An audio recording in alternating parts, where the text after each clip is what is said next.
Assalamualaikum warahmatullahi wabarakatuh. Salam sejahtera bagi kita semua. Yang terhormat Bapak Lurah Kelurahan Wonosobo, yang saya hormati para tamu undangan serta para hadirin yang berbahagia. Pertama-tama, marilah kita panjatkan puji syukur kehadirat Allah Subhanahu wa Ta'ala yang telah memberikan rahmat serta hidayahnya sehingga kita dapat berkumpul pada hari ini dalam keadaan sehat walafiat. Pada kesempatan kali ini, perkenankan saya menyampaikan pidato terkait pemilu 2024 dengan judul Menuju Pemilu yang Demokratis. Hadirin yang berbahagia, demokrasi adalah bentuk pemerintahan yang mewujudkan kedaulatan rakyat atas negara untuk dijalankan oleh pemerintah. Dalam demokrasi, kedaulatan berada di tangan rakyat. Tujuan demokrasi ini adalah untuk mewujudkan kehidupan masyarakat yang sejahtera, adil, dan makmur dengan mengedepankan konsep keadilan. Tujuan demokrasi juga meliputi kebebasan berpendapat dan kedaulatan rakyat. Untuk mewujudkannya, salah satunya yaitu dengan melaksanakan pemilu. Pemilu merupakan salah satu hal penting bagi negara demokrasi. Di negara demokrasi, pemilu adalah sistem untuk menyeleksi dan memilih kepala negara, para wakil rakyat, dan kepala daerah. Pemilu dilaksanakan untuk mewujudkan tujuan demokrasi, yaitu pemerintah dari, oleh, dan untuk rakyat. Pemilu juga menjadi sarana untuk mewujudkan kedaulatan rakyat. Oleh karena itu, penyelenggaraan pemilu harus mencerminkan nilai-nilai demokrasi. Indonesia merupakan salah satu negara demokrasi.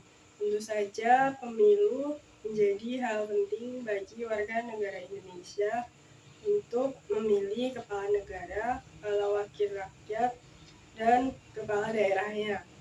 Di Indonesia, demokrasi terbagi menjadi 4 masa, yaitu masa demokrasi konstitusional, masa demokrasi terpimpin, masa demokrasi Pancasila, dan masa demokrasi pasca reformasi. Di Indonesia, pemilu pertama dilaksanakan pada tahun 1955. Pemilu kedua dilaksanakan pada tahun 1971. Pada masa Orde Baru, pemilu dilaksanakan secara periode tiap 5 tahap, yaitu 1982, 1989, 1992, dan 1997. Selama masa Orde Baru, pemilu yang dilakukan memiliki keunikan tersendiri daripada pemilu yang dilakukan sebelum dan sesudahnya. Hal ini dikarenakan adanya kebijakan penyesuaian partai politik, sehingga sejak tahun 1977 hingga tahun 1997 partai peserta pemilu yang mengikuti hanya 3 partai politik, yaitu PPP, Golkar, dan PDI. Selain itu, masih ada kebijakan lain yang menunjukkan bahwa pemilu pada masa itu tidak dilaksanakan secara demokrasi. Selanjutnya, pemilu dilaksanakan pada tahun 2004 secara langsung karena terjadi perubahan amandemen Undang-Undang Dasar 1945. Kemudian di tahun 2009, pemilu dilaksanakan seperti tahun sebelumnya dengan beberapa penyesuaian. Dilanjutkan pemilu pada tahun 2014 dan tahun 2019. Hadirin sekalian, terselenggaranya pemilu yang demokratis dan bermartabat pastilah menjadi dambaan semua warga negara Indonesia. Pemilu yang terlaksana secara demokrasi terjadi apabila semua warga negara yang memiliki hak menyalurkan pilihannya secara langsung, bebas, rahasia, jujur, dan adil. Politik pemilu yang demokrasi juga ditandai oleh 3 hal, yaitu politik partisipasi, pemilu inklusif, dan adanya representasi lembaga demokrasi. Politik partisipasi berkaitan dengan partisipasi masyarakat untuk aktif di dalamnya. Pemilu inklusif yaitu dapat menjangkau semua kelompok masyarakat agar dapat mendapat akses yang sama sehingga dapat memenuhi hak dan tanggung jawab sebagai warga negara, serta adanya representasi lembaga demokrasi yang merepresentasikan semua kelompok masyarakat. Sebab pemilu merupakan sarana bagi masyarakat untuk menjalankan kedaulatan, mewujudkan negara demokrasi, serta mengakomodasi beragamnya kepentingan dan aspirasi masyarakat. Oleh karena itu, pemilu harus dilaksanakan secara beretika dan bermartabat, sehingga menghasilkan pemerintahan dan kekuasaan yang demokratis sesuai aspirasi rakyat. Hadirin yang berbahagia, pemilu 2024 ini dilaksanakan pada Rabu 14 Februari 2024. Pemilu ini dilaksanakan untuk memilih Presiden dan Wakil Presiden, anggota DPR, anggota DPRD Provinsi, anggota DPRD Kabupaten atau Kota, dan anggota DPD. Pemilu 2024 ini perlu kita sukseskan, sehingga terwujud pemilu yang demokratis dan bermartabat seperti dambaan bersama.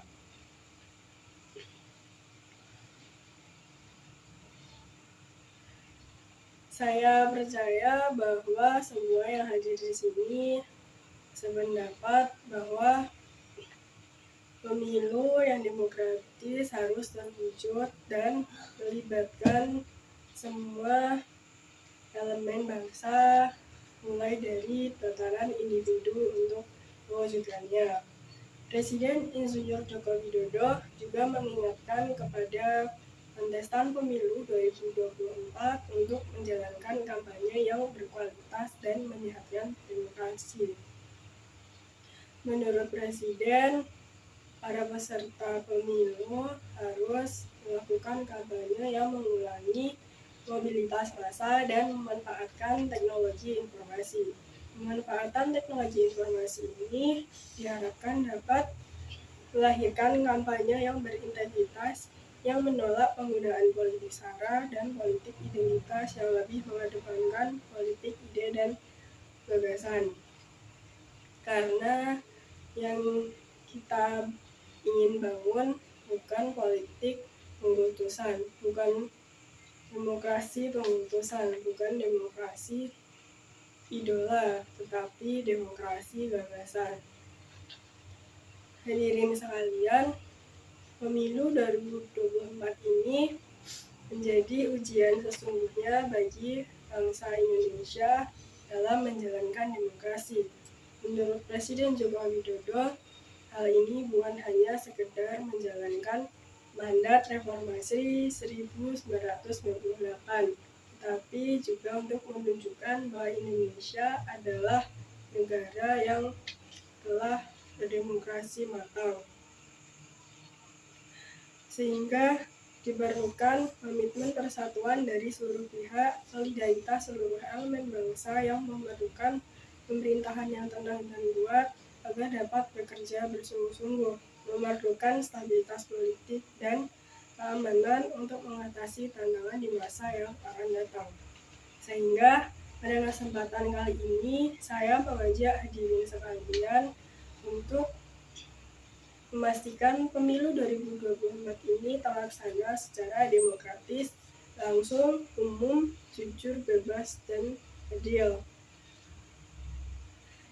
Sekaligus bertanggung jawab menjaga kedamaian selama pemilu. Bukan saatnya kampanye diisi dengan kegiatan yang tidak produktif dan berpotensi menimbulkan keresahan di masyarakat. Oleh karena itu, mari kita bekerja sama mewujudkan pemilu yang demokratis sehingga menjadi bukti bahwa Indonesia adalah negara yang selalu menjunjung demokrasi. Demikian pidato yang dapat saya sampaikan. Semoga bermanfaat bagi kita semua. Terima kasih. Bila ada salah kata, ucapan maupun perbuatan, saya mohon maaf. Wassalamualaikum warahmatullahi wabarakatuh.